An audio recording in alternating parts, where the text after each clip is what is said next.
நாங்கள் ஆட்சிக்கு வந்தால் நீட்டை ஒழிப்போம், நாங்கள் ஆட்சிக்கு வந்தால் வந்து கரப்ஷன் இல்லாத நாடாக மாற்றுவோம், கரப்ஷன் கலெக்ஷன் கமிஷன் இந்த 3 C இருக்காது அப்படின்னு ஒரு பிராண்டை சொன்னாங்க. ஸ்டாலின் தான் வாராரு, விடியல் தர போறாரு அப்படின்னு பாட்டை போட்டு ப்ரொமோட் பண்ணி அதுக்கு பிரசாந்த் கிஷோருடைய இந்த சப்போர்ட் தேவைப்படுச்சு. அப்போ எந்த காலகட்டத்தில் அவர் வந்து வேலை பார்த்தாருன்னு பார்க்கணும். அப்படி வேலை பார்த்த பிரசாந்த் கிஷோர் அவர் வந்து சுவராஜ்யா பார்ட்டி ஒரு கட்சி ஆரம்பிக்கிறாரு. ஜன் சுவராஜ்யா, மக்களே நாயகன் அப்படிங்கிற மாதிரி ஒரு கட்சி ஆரம்பிக்கிறாரு. கட்சி ஆரம்பிச்சு அவர் தொகுதியிலே அவர் தோத்து போறாரு. எல்லாரையும் வெல்ல வச்சவர் ஏன் அவரால் வெற்றி பெற முடியல? அப்போ இங்கே 15லேருந்து 20 விழுக்காடு விஜய் அவர்களுக்கு இருக்குன்னு சொல்லி எப்படி தெரியும்? எந்த தேர்தலையுமே போட்டிடாத ஒரு கட்சிக்கு நீங்கள் வந்து ஒன்று நீங்கள் மிட் டெர்ம் டெஸ்ட் எழுதியிருக்கணும், இல்லை ரிவிஷன் எழுதியிருக்கணும், இல்லை சாதாரண ஒரு ஏதாவது வீட்டில் வந்து ஒரு வீட்டு பாடமாக எழுதியிருக்கணும். எதுவுமே நீங்கள் எழுதலையே. எழுதாமல் நீங்கள் வந்து இவருக்கு வந்து ஒரு ஃபர்ஸ்ட் ரேங்க் வாங்கிடுவாருன்னா முதல்ல நீ ஏற்கனவே ஒரு ரிவிஷன் பேப்பரை பாரியா, இல்லை மிட்டம்ல எழுதுனதை பாரியா? எதுவுமே இல்லாமல் நீங்கள் வந்து ஒரு 15 to 20 யாருக்கும் தெரியாத ஒரு ஃபேஸ் கிடையாது இல்லையா விஜய் அப்படின்றது. அந்த மாநாடுடைய கூட்டமாக இருக்கட்டும், விஜய் அவர்கள் மாநாட்டில் இவ்வளோ பேசுவார்னு யாரும் எதிர்பார்க்காத நிலையில் பேசினது, அது ஒரு நம்பிக்கையை கொடுத்தது.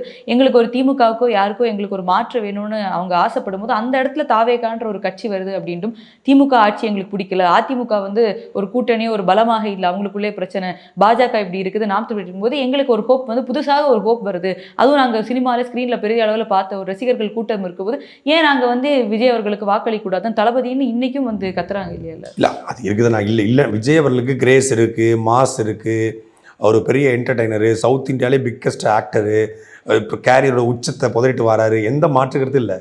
விஜய் அவர்களுடைய படம் வந்தால் நானும் போய் பார்க்க தான் செய்வேன், நானும் அவருடைய படங்களுக்கு வந்து ரசிகர் தான், எல்லாம் மாற்றுக்கிறது இல்லை.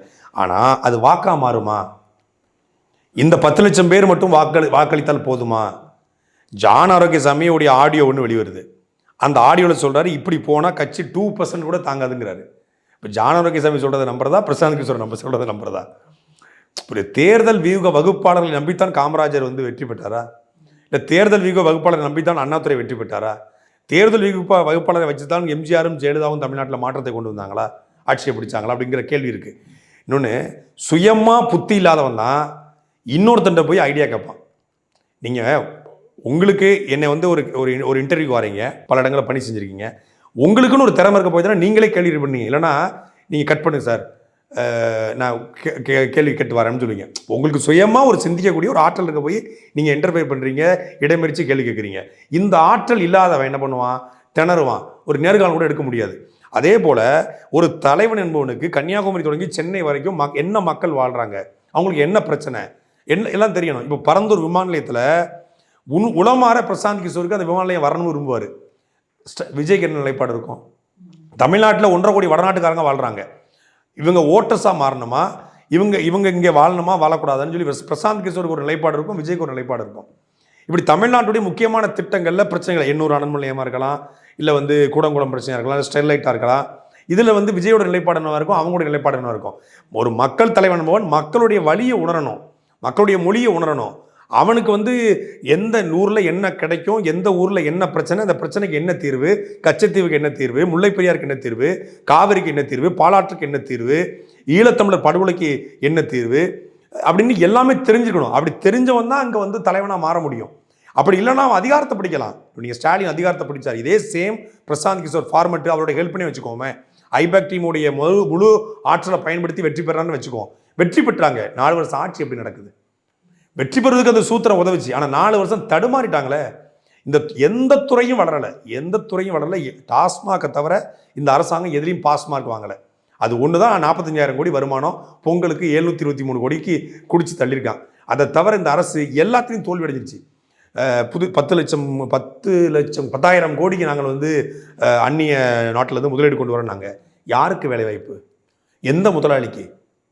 அந்நிய முதலாளிகளை போய் சந்திச்சு தமிழ்நாடு முதலமைச்சர் ஸ்டாலின் கோயம்புத்தூர் முதலாளியோ ஈரோட்டு முதலாளியோ இல்லை திருப்பூர் முதலாளியோ சந்திக்கலை.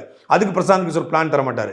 அப்போ விஜய்க்கு இந்த பாட்டை போடுங்க, இது ப்ரௌன் கலரில் ஜெகன்மோகன் ரெட்டி போட்ட மாதிரி ஒரு ட்ரெஸ் போடுங்க, ஒயிட் கலர் ஷர்ட் போடுங்க, ஒரு சின்ன ஒரு இது மாதிரி ஒரு போட்டுக்கோங்க, இந்த சிங்கப்பூருக்கு டூர் போகிறவன் பாஸ்போர்ட்டை தொங்க ஒரு பை போட்டிருப்பானே, எனக்கு உண்மையிலே தெரிலங்க அந்த பை எதுக்கு போட்டிருக்காப்புலன்னு. ஒரு கருப்பு கலரில் பையோடு திருறாப்புல. பனையூர்லேருந்து அவர் ஆஃபீஸ்லேருந்து வீட்டுக்கு போகிறாரு, அதுக்கு பாஸ்போர்ட் கண்டிப்பாக தேவையில்லை. இல்லை ஃபோன்னா கூட கையில் வச்சுக்கலாம், இல்லை கேட்ஜெட்ஸ் வச்சுருக்க இது ஹெட்செட்லாம் வச்சுருப்பாரு, அதை வச்சுக்கன்றாங்க. ஸோ இது மாதிரிலாம் போட்டு ஒரு ஐகானிக் லீடராக மாற்றுறது. ஒரு ஒயிட் கலர் ஷூ போடுங்க, இது வந்து அங்கே ட்ரம்ப் இது மாதிரி தான் போட்டிருக்காரு, அப்படி அந்த மாதிரி இதெல்லாம் ஒரு தலைவனுக்கு வந்து ஒரு ஆர்ட் டைரக்டரு, ஒரு மேக்கப் மேன், ஒரு ஸ்கிரிப்ட் ரைட்டரு, ஒரு அசிஸ்டன்ட் டைரக்டரு, ஒரு ப்ரொடியூசரு வைக்கிறதுக்கு சினிமாவில் ஓகே. அரசியலுக்கு அது இப்போ பிரசாந்த் கிஷோருங்கிற டைரக்டர் மூலியமாக ஆதவ் அர்ஜுன்கிற ப்ரொடியூசர், ப்ரொடக்ஷன் டீமில் வந்து புசி ஆனந்த், ஸ்டண்ட் ஆக்டர்ஸ் வந்து எல்லாம் வச்சுக்கிட்டு எடுக்கிறதுக்கு இது வந்து படம் கிடையாது, இது அரசியல். இது ரத்தமும் சதையுமாக உண்மையும் நேர்மையாக மக்கள்கிட்ட நிற்கணும். அப்படி நின்னா மட்டும்தான் மக்கள் தலைவராக மாற முடியும். இல்லைன்னா ஓட்டு வாங்கலாம், அது நல்ல ஆட்சியாக இருக்காது. இல்லை இப்போ தேர்தல்னு வரும்போதே இப்போ ஒரு குற்றச்சாட்டு இங்கே இருக்குது, திமுக என்ன பண்ணாலும் எல்லா மீடியாவும் அவங்ககிட்ட இருக்குது, அவங்க ஒரு விஷயத்தை ப்ரொஜெக்ட் பண்ணுறதுனால பிற கட்சிகள் பண்ணுறது வெளில தெரியல அப்படின்றப்போ இந்த மாதிரியான விஷயங்கள்ல ஒரு ஐடியாக இப்போ ஒரு கட்சிக்கும் ஐடி விங்குன்னு இருக்குது. ஸோ அந்த மாதிரி ஒரு ப்ரொஜெக்ஷனுக்கு வந்து இது தேவைப்படும் அப்படின்னு எடுத்துக்கலாம் இல்லையா? இவர் என்ன பண்ணும் அப்படின்னு சொல்கிறத விட இங்கே சோஷியல் மீடியா அந்த மாதிரி மீடியாவில் நீங்கள் என்ன பண்ணணும்னு சொல்லி கொடுக்குற ஒரு வியூகமாக இருக்கலாம் இல்லையா? அந்த ஸ்ட்ராட்டஜி அதை எடுத்துக்கலாம் இல்லாமல் இந்த மக்களுக்கு என்ன பண்ணணும், இதில் நீங்கள் என்ன பண்ணணும் அப்படின்றது களத்தில் வந்து ஒரு தலைவன் பண்ணுறது, அதுக்கெல்லாம் இவங்க சொல்கிறது அந்த வழியில் நடக்கணும். நான் என்ன பண்ணணும்னு நீங்கள் சொல்லி தான் நான் பண்ணணுமா? ஏங்க என் உடம்புல பிரச்சனை, என் உடம்புல என்ன பிரச்சனைங்கிறது எனக்கு தெரியும். எனக்கு உடம்புல என்ன பிரச்சனைனா அது என்ன சாப்பாடு சாப்பிட்டா சரியாகும் கூட நான் தானே யோசிக்கணும். என் உடம்புல என்ன பிரச்சனை நீங்கள் எப்படி சொல்ல முடியும்? நீங்கள் டாக்டராக இருந்தால் கூட சொல்லலாம். நீங்கள் டாக்டரும் கிடையாது, நீங்களே தோல்வி அடைஞ்ச ஒரு ஆள், உங்கள் தொகுதியிலே தோற்று போயிருக்கீங்க. அப்படிப்பட்ட நீங்கள் வந்து என் ஊருக்கு என்ன பிரச்சனை நீங்கள் எப்படி சொல்ல முடியும்? இதை செய்யுங்க அப்படின்னு இன்னொருத்தர் சொல்கிறேன்னா அப்போ எதுக்கு விஜய், எதுக்கு பிரசாந்த் கிஷோர் தலைவர்கிட்ட போயிடலாமே, தாவேக்காவோட தலைவராக பிகேவை மாற்றிடலாம், எதுக்கு வந்து விஜய் இருக்கணும்? புரியுதா உங்களுக்கு? மக்களுடைய பிரச்சனையே ஒருத்தனுக்கு தெரியலன்னா நீ எதுக்கு அரசியலுக்கு வர்ற? நீ புசி ஆனந்த், இது ஜான் ஆரோக்கியசாமி ஒரு தேர்தல் வகுப்பாளரான், ஆதவ் அர்ஜுன் ஒரு வகுப்பாளர், அதே போல் பிரசாந்த் கிஷோர், 3 பேர் சேர்ந்தா உங்களை தூக்கணும் அப்படின்னா உங்களுக்கும் திமுகவுக்கும் என்ன வித்தியாசம் இருக்கு? அதுதான் நம்ம கேட்குற கேள்வி. இப்போ திமுக இதை பயன்படுத்தி தான் வந்திருக்காங்க. ஏன்னா சுய அறிவு கிடையாது, சொந்த புத்தி கிடையாது. அதுக்கு கலைஞருக்கு இருந்த ஆற்றலோ அறிவோ இவருக்கு கிடையாது. அப்படிங்கும்போது இவருக்கு ஒரு ஆள் தேவைப்படுச்சு, விக்கு வைங்க, இந்த மாதிரியான இது போடுங்க, ஈஸியாக சைக்கிளிங் போங்க, சைக்கிள் ஓட்ட திறனா கூட நாங்கள் வந்துட்டு டெம்போ டாலில் வச்சு தூக்கிட்டு வரோம், ஒரு 1/2 கிலோமீட்டர் ஓட்டி காட்டுங்க, அங்கே போய் டீ கடையில் போய் டீ குடிங்க, அப்படி பதநீர் குடிச்சிட்டு அந்த பதநீரில் சக்கரை போட்டிருக்கான்னு கேளுங்க, கரும்பு காட்டுக்குள்ள சிமெண்ட் சாலை போட்டு நடங்க, டீ குடியில் பொந்து இது என்ன ஆகாத வகையில் எடுத்துகிட்டு டீயா இல்லை எட்ட போடுவீங்க, சக்கரை போடுவீங்களா, அப்புறம் டீயில் சக்கரை போடுவோம், உப்பா போடுவோம், இப்படி அப்புறம் வெங்கல சிலையை உளி வச்சு அடிங்க, கல் சிலையை உளி வச்சு அடிக்கலாம், வெங்கல சிலையை உளி வச்சு அடிங்க அப்படின்னு இப்படி ஒரு செட்டப் பண்ணி அவரை தூக்கியதுக்கும் உங்களை இப்போ தூக்க போகிறதுக்கும் என்ன வித்தியாசம்? நடை பயணம் போங்க, மக்கள்கிட்ட பேசுங்க அப்படின்னு அதுக்கு ஒரு டீம் வரணும். அப்படின்னா மக்கள் பிரச்சனையை பேசுறதுக்கு ஒரு ஐடி விங் இருக்கிறது தப்பு கிடையாது.